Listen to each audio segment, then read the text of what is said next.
კრიტიკული მედიის არსებობდა ქვეყანაში ერთ-ერთი პირველი ინდიკატორია იმისა, თუ რამდენად დემოკრატიულია ეს სახელმწიფო და კრიტიკული მედიის გაჩუმებით ხელისუფლება უბრალოდ ჩვენ ჟურნალისტებს არ გვართმევს მუშაობის საშუალებას, ის საკუთარ მოქალაქეებს, ქართველ ხალხს ართმევს უფლებას იყვნენ ინფორმირებულები და იცოდნენ რა ხდება ქვეყანაში.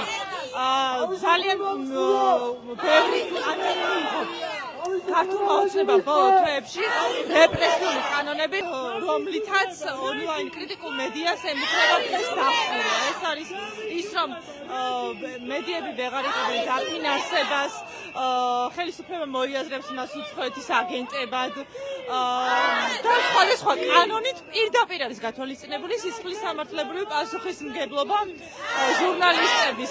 ჩვენ სულ საზოგადოებას ავუხსნათ და განვუმარტოთ, რომ ეს კანონები ონლაინ კრიტიკულ მედიას ემუქრება, რომ დაიხურონ და ამიტომ ალტერნატივად ასე ვთქვათ, ქართული საქართველოს მოქალაქეებისგან დახმარების მიღება განიზრახა ონლაინ მედიამ, რომ გადარჩეს და საქართველოს მოქალაქეები იყვნენ ინფორმირებულები იმის შესახებ, თუ რა ხდება თავიანთ ქვეყანაში.